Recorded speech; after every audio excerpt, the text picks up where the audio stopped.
Hey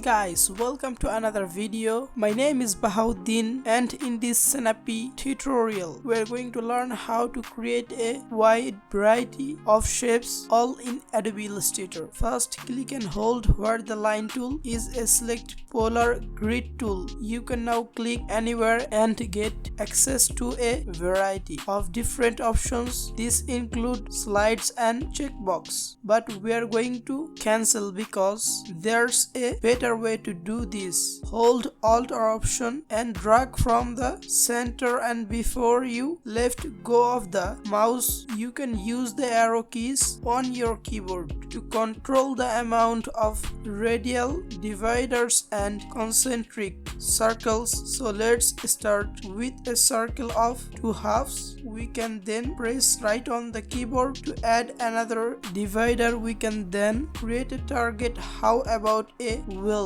Perhaps a rider, maybe a more complicated radar. What about one of those cool sunburst things or a spider's web? Maybe just some concentric circles or a few layers. And lastly, you can melt your brain. Enjoyed you holding down on the arrow key. Infinitely enjoy.